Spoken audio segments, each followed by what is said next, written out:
हाय friends, welcome back once again. तो आज का वीडियो है रामायण और महाभारत क्या बस कहानियां हैं। आईआईएम अहमदाबाद में सदगुरु। तो मेरे ख्याल से ऐसे लग रहा है कि किसी ने सदगुरु जी से पूछा होगा ये क्वेश्चन और उन्होंने आंसर मेरे ख्याल से देंगे। तो हम भी इंटरेस्टेड हैं काफ़ी कि पता करें कि उन्होंने क्या आंसर दिया। कहानियां तो डेफिनेटली नहीं है, कोई बोलेगा भी तो भी हम नहीं मानेंगे, हमें कोई सबूत नहीं चाहिए क्योंकि ये हमारा फेथ है और हमारा फेथ और ये हमने बचपन से सुन रहे हैं रामायण महाभारत और हमें पता है ये हमारे भगवान हैं। पर देखते हैं कि ये इसमें क्या आंसर मिलता है।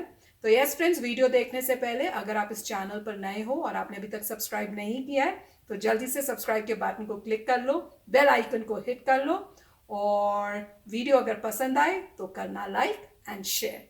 तो चलो फ्रेंड्स, जल्दी से देखते हैं ये वीडियो।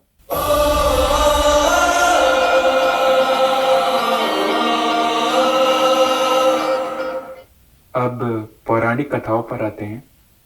हम जानते हैं कि इलियड होमर ने लिखा था। वो एक अंधा व्यक्ति था। उसने लिखा कि 14,000 घोड़े हैं, मगर क्योंकि हम जानते हैं कि उसने खुद घोड़ों को नहीं देखा होगा, इसलिए हम मानते हैं कि उसमें किसी तरह की ऐतिहासिक कहानी बुनी जा रही है। मगर आजकल सभी धार्मिक ग्रंथों को उपदेश माना जाता है। तो क्या हमें ये मानना चाहिए कि रामायण महाभारत में भी कहानियां गढ़ी गई हैं और उन्हें साहित्य मानने की जगह उपदेश मानना गलत है? मैंने कभी किसी को रामायण और महाभारत को उपदेश मानते नहीं देखा। कुछ खास भाग हैं जो नहीं, वो नहीं मान सकते क्योंकि वो भ्रम से परेशान हो जाएंगे। क्योंकि महाभारत में हर तरह के लोग हैं, बेहतरीन लोग, बुरे से बुरे लोग, इनके बीच हर तरह के स्त्री पुरुष उसमें हैं। 1,00,000 से ज्यादा चरित्र हैं, उसे आप उपदेश कैसे मान सकते हैं? आपने कहानी बुनने की बात कही। मैं नहीं जानता कि आपने यूथ एंड ट्रूथ की बायलाइन देखी है या नहीं। ग्रंथों की गंभीरता से नहीं, गपशप करते हुए मजे में, क्योंकि गपशप हमेशा भरोसेमंद रही है। इतिहास में कभी किसी ने ऑफिशियल बातों पर विश्वास नहीं किया। आधिकारिक बातें चाहे जो भी हों, लोगों ने आसपास अपने दोस्तों और रिश्तेदारों से पूछा क्या हुआ। जब 5 लोगों ने 5 चीजें कही तो लोगों ने उस गपशप में से थोड़ी सी सच्चाई निकालने के लिए अपनी बुद्धि का इस्तेमाल किया। मगर लोगों ने हमेशा आधिकारिक बातों से अधिक गपशप पर भरोसा किया है कि नहीं? सिर्फ आज नहीं, हमेशा से। लेकिन ये देखते हुए कि इस गपशप से सत्य इतना बदल सकता है कि वो हमेशा के लिए खो जाए, तो क्या आपको लगता है कि ये चिंताजनक है? देखिए, पहले तो आप पूछ रहे हैं कि क्या वो वास्तव में हुआ, ठीक? नहीं, हम कह रहे हैं कि आपने जो तर्क दिया है ये वही तर्क है जो आजकल आमतौर पर यह कहने के लिए इस्तेमाल किया जाता है कि जो इमारतें मुगलों ने बनाई थीं ये वास्तव में मुगल इमारतें हैं ही नहीं। इसका तो प्रूफ है। देखिए, अगर आप और ज्यादा दक्षिण की ओर जाएंगे तो वहां लोग सवाल करते हैं कि राम हुए थे या नहीं, ठीक है? ये बस खराब याददाश्त का सवाल है। जब पूरा देश हजारों सालों से इस बारे में बातें कर रहा है, अब समस्या ये है कि आप बोले हुए शब्दों से अधिक विश्वास लिखे हुए शब्दों पर करते हैं। सारी समस्या यही है। मगर आपको समझना चाहिए कि मौखिक संस्कृति है। हमने हमेशा बातें करके लोगों तक सबसे महत्वपूर्ण चीजें पहुंचाई। आप उसे महत्वहीन मान सकते हैं क्योंकि वो लिखा हुआ नहीं है, मगर कोई भी उसे लिख सकता है। लोगों ने अब उसे लिख लिया है, अब वो एक लिखित शब्द है। मगर अब कोई सवाल करता है कि राम वास्तव में थे या नहीं। एक जगह नहीं, इस पूरी संस्कृति में अगर हर कोई एक ही कहानी की बात करता है, थोड़े बहुत फर्क के साथ, It could not have been just made up by all the people. तो मेरे ख्याल से इलियाद का उदाहरण देते हुए भी उन्होंने यही बात कही कि ट्रॉय का युद्ध जरूर हुआ होगा, मगर होमर का कहना कि 14,000 घोड़े वहां थे ये साफ तौर पर सच नहीं है। शायद राम थे, मगर जो बाकी चीजें लिखी गई हैं। देखिए, हम आखिरकार भारतीय हैं। हमने शून्य का आविष्कार किया। हमारे पास शून्य का इस्तेमाल करने की खास आजादी है। हम उसकी छूट ले रहे हैं। देखिए, 6-7 हजार साल पहले 100,000 लोग लड़े या 10,000 लोग लड़े Or 10,000 men fought. इससे कोई फर्क नहीं पड़ता। इस देश में कहानियों को जिस तरह कहा जाता है उसमें तथ्य नहीं बल्कि सत्य महत्वपूर्ण होता है। आप एक खास सत्य बाहर लाने की कोशिश करते हैं, उसका तथ्य कि 100,000 लोग लड़े या 10,000 लोग, इससे क्या फर्क पड़ता है? आपको आज उस युद्ध को नहीं संभालना है, वो खत्म हो चुका है। तो महत्वपूर्ण चीज ये है कि मैं उससे क्या सीख सकता हूं, ठीक है? अगर ये एक प्रश्न चिन्ह है तो हम उसके बारे में आगे बात कर सकते हैं। मेरे ख्याल से यही बात उन्होंने भी कही कि जब आप धार्मिक ग्रंथों को देखते हैं, जैसे आप किसी Don't call them religious. देखिए, उन्हें धार्मिक ग्रंथ मत कहिए, ये देश का इतिहास है। तो मान लीजिए कि आप किसी और साहित्यिक ग्रंथ को देखते हैं तो आप उससे कुछ सीखते हैं। Literature is different, history is different. साहित्य अलग चीज है, इतिहास अलग। साहित्य काल्पनिक हो सकता है, इतिहास में हमेशा दो पक्ष दिखाए जाते हैं, इसलिए वो हमेशा आपके लिए कुछ मतलब रखता है। मैं कहता हूं 6,000 साल पहले कोई आदमी था या नहीं, मुझे क्या समस्या है, जब तक कि आज मेरे जीवन में उसका कोई योगदान ना हो, है ना? लेकिन अगर इतिहास लिखा गया है और इतिहास का वर्णन स्पष्ट नहीं है, See, this is what I am saying. देखिए, मैं यही कह रहा हूं, वर्णन इस तरह है। मान लीजिए 6,000 साल पहले राम की एक पत्नी थी जिसका नाम सीता नहीं था, तो मुझे क्या समस्या होगी? We are not ये सवाल questioning नहीं whether the करते कि उनका name नाम was सीता था not या only the नहीं। name. I am saying, okay, he was not his. ठीक है, उसके पिता का नाम वो नहीं था, वो अलग तरह के इंसान थे, मुझे उससे क्या फर्क पड़ता है? हम घटनाओं के क्रम पर भी सवाल कर रहे हैं यहाँ You can. कि वे कैसे हुए थे। Sequence of events also you can question, but what? कौन सी घटना कब हुई, इस पर भी आप सवाल कर सकते हैं, मगर मैं ये पूछ रहा हूँ कि 6,000 साल पुराने नाटक में अगर थोड़ी हेरफेर हो गई है तो ये आपकी समस्या नहीं है। समस्या सिर्फ ये है कि क्या हमारे लिए उसमें कुछ है। बात बस यही है। तो सवाल है कि इस देश में हम राम की पूजा क्यों करते हैं? वो कोई बहुत सफल व्यक्ति नहीं थे। अगर आप इसे ध्यान से देखें तो वो लगातार असफल रहे। हाँ, आज भी वो जमीन की समस्याओं से जूझ रहे हैं, इसीलिए आपने ये मुद्दा उठाया।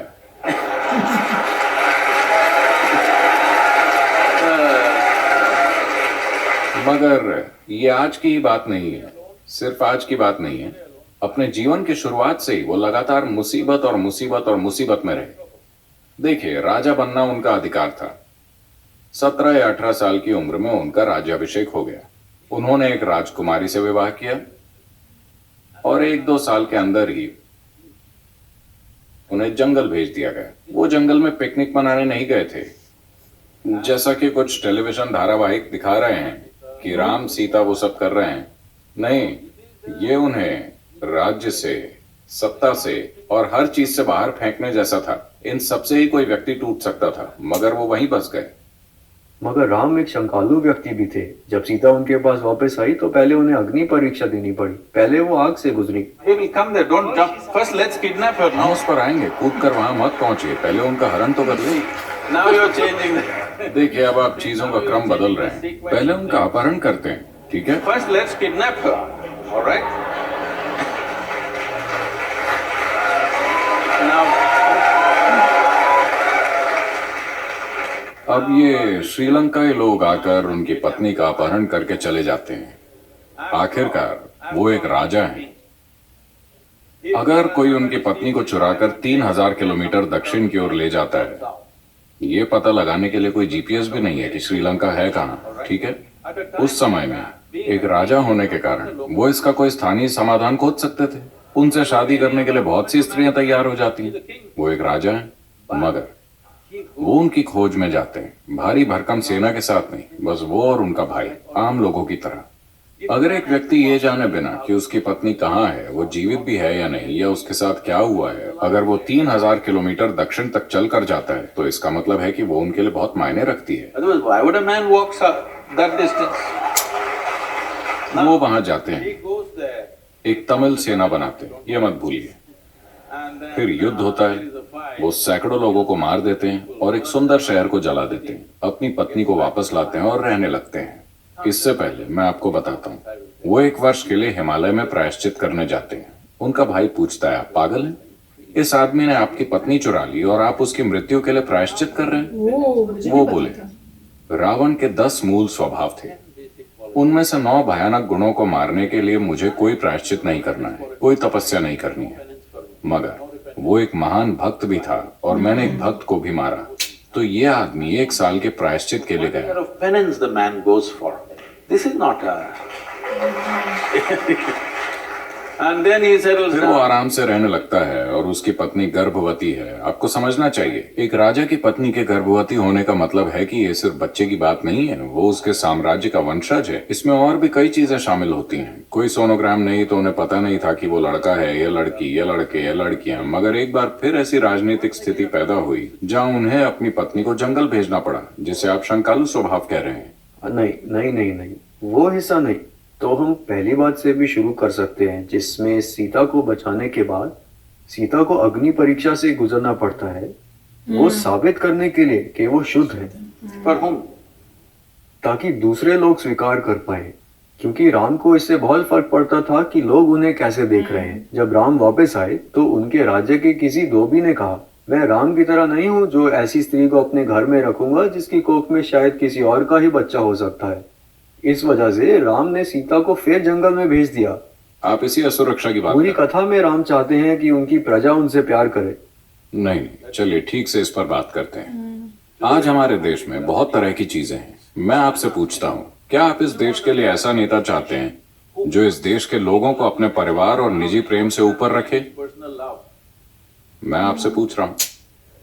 या आप एक धृतराष्ट्र चाहते हैं, किसी भी कीमत पर मेरा ही बेटा? नहीं। आप एक ऐसा व्यक्ति चाहते हैं जो इस देश के नागरिकों को अपने परिवार से ऊपर रखता है। About his family.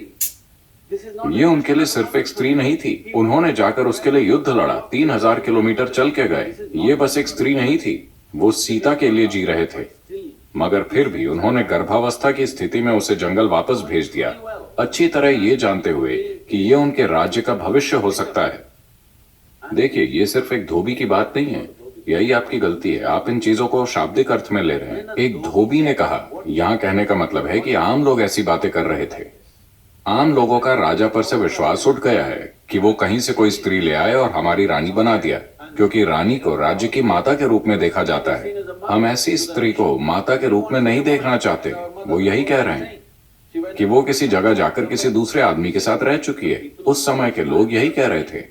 तो अगर राजा कहता, मुझे कोई परवाह नहीं है कि आप क्या सोचते हैं, मैं अपनी पत्नी से प्रेम करता हूं और उसे अपने साथ रखूंगा, तो वो एक अच्छा राजा, अच्छा प्रशासक नहीं होता। तो उन्होंने अपनी प्रजा को उस स्त्री से ऊपर रखा जिसे वो बहुत बहुत ज्यादा प्रेम करते थे, और वो गर्भवती भी थी। ये उनके लिए छोटी बात नहीं थी, उनके लिए पूरी दुनिया थी। मगर फिर भी उन्होंने उसे जंगल भेज दिया। इसे नमन किया जाना चाहिए। This is why we bow down to the man. No? Please say it. No. ठीक है, आगे बढ़ते No, हैं। no, why? He has something to say, please. तो एक व्यक्ति के रूप में अपनी अलग अलग जिम्मेदारियां होती है। एक राजा के रूप में अलग जिम्मेदारियां होती हैं और एक इंसान के रूप में, परिवार के सदस्य के रूप में अपनी अलग जिम्मेदारियां होती है। आप अपनी पत्नी को फेंक नहीं सकते, उसे जंगल नहीं भेज सकते। ये उसे वस्तु की तरह देखने जैसा है। वे उसे गर्भवती इंसान की तरह नहीं देख रहे जिसे कई चीजों की जरूरत है। Well, then you're against Gautam खैर, Buddha. फिर आप गौतम बुद्ध के खिलाफ हैं, आप राम के हर किसी के खिलाफ हैं। मगर आपको सही संदर्भ में इसे समझना चाहिए कि अगर ये स्त्री उनके लिए कोई मायने नहीं रखती तो वो उसके लिए श्रीलंका तक नहीं जाते, लड़ाई लड़कर उसे वापस नहीं लाते। ये उनके अंदर का अहंकार था कि वे क्या कर सकते। His pride you could have वो got. चाहते तो अहंकार में 100 पत्नियां रख सकते थे, मगर वो इस स्त्री के लिए गए जो उनके लिए इतना मायने रखती थी। हाँ हाँ, आगे बढ़ते हैं। No, you must see. नहीं, आपको उनके कहे शब्दों पर ध्यान देना चाहिए। आपको देखना चाहिए कि उन्होंने सीता के बारे में क्या कहा, वो उनके लिए क्या मायने रखती थी। And what, कई बार शब्दों से ज्यादा जरूरी काम होते हैं।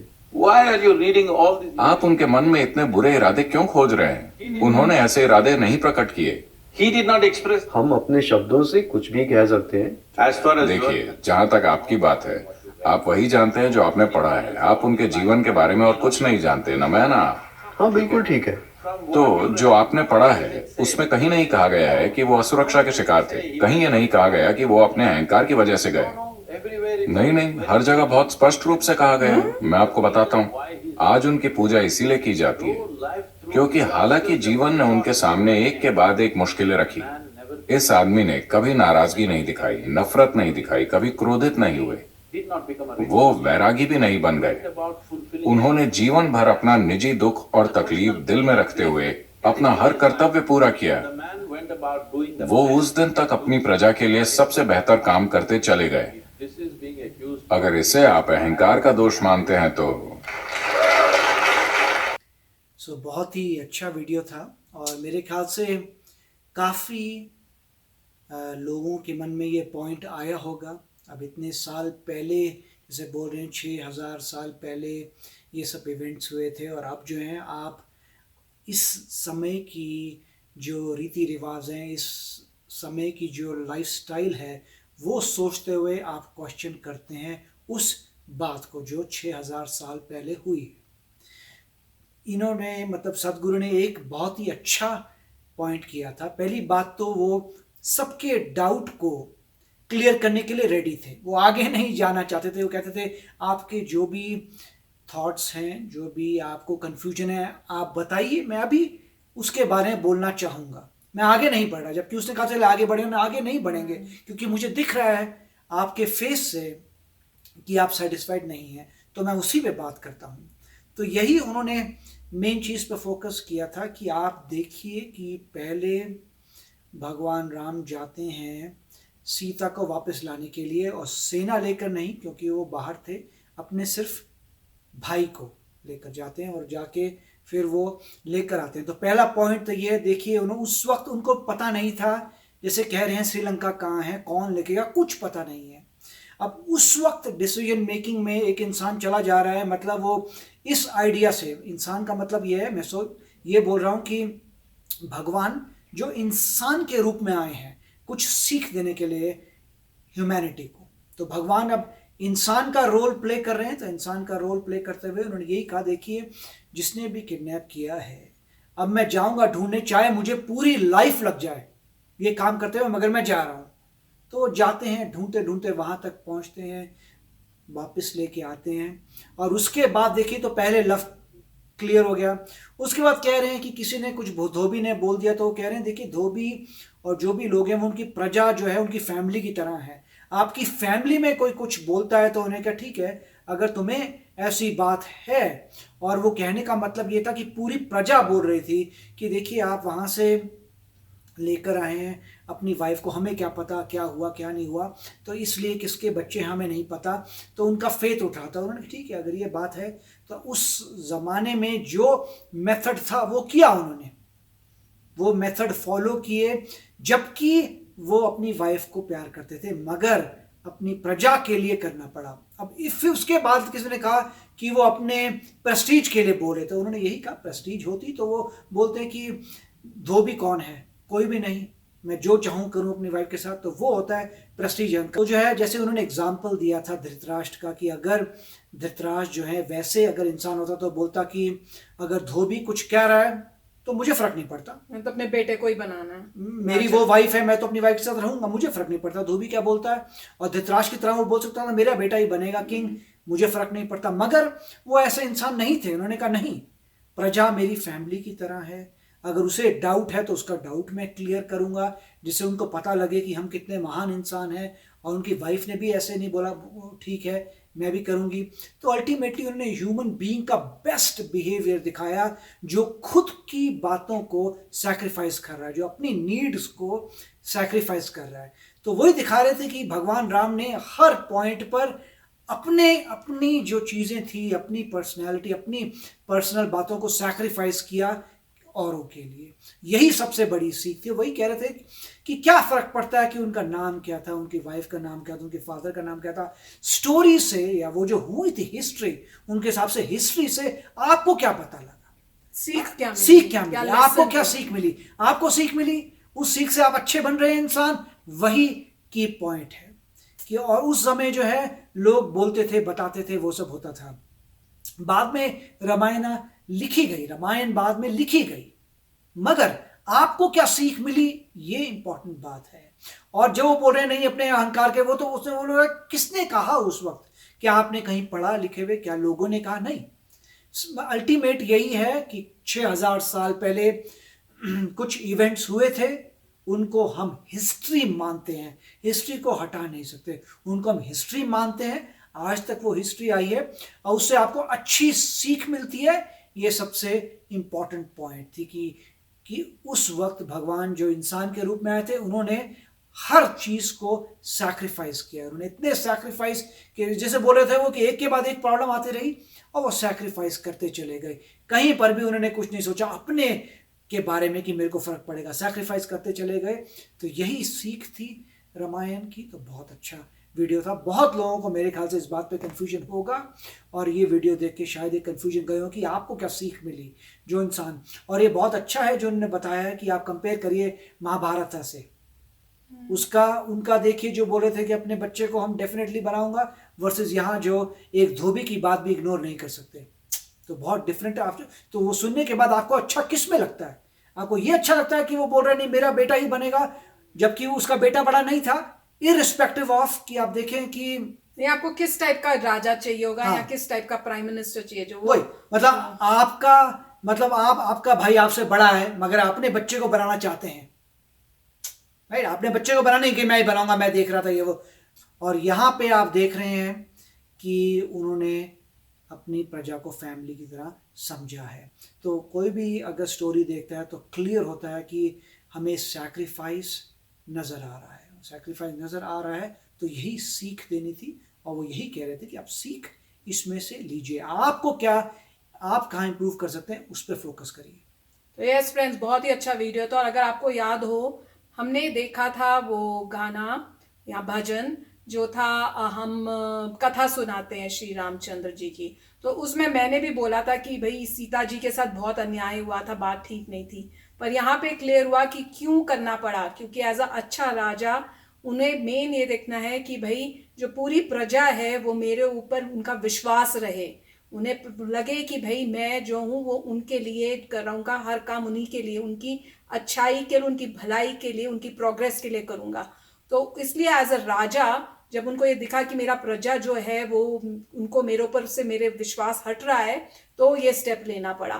तो बहुत अच्छा बताया कि करना तो हर चीज़ चाहते थे, पर देन जब कॉन्फ्लिक्ट हो रहा है तो क्या चीज़ ज़्यादा इम्पोर्टेंस रखती है उस टाइम करने के लिए, चाहे उसकी वजह से उनको खुद दुख हो रहे हैं, खुद परेशानियां सहनी पड़ेंगी, वो वही कर रहे हैं जो करेक्ट उनको लग रहा है कि मुझे करना चाहिए। तो बहुत ही अच्छा वीडियो था, कमाल का था, मज़ा आ गया सुनकर और काफ़ी चीज़ें नई मुझे तो सीखने को भी मिली। तो आशा करते हैं फ्रेंड्स आपको भी अच्छा लगा होगा ये वीडियो और आपको भी काफ़ी क्लैरिटी मिली होगी कि एज टू क्यों ये चीज़ें हुई थी और क्यों की उन्होंने। तो चलो अब हम चलते हैं, मिलेंगे नेक्स्ट वीडियो में जल्दी। Till then take care and bye bye. तो अगर आप मेरे इस चैनल पे नए हो तो जल्दी से सब्सक्राइब के बटन को हिट करो और बेल आइकन को क्लिक करो ताकि आपको मेरा जब नया वीडियो मैं लगाऊं आपको उसके बारे में जल्दी से पता चल जाए।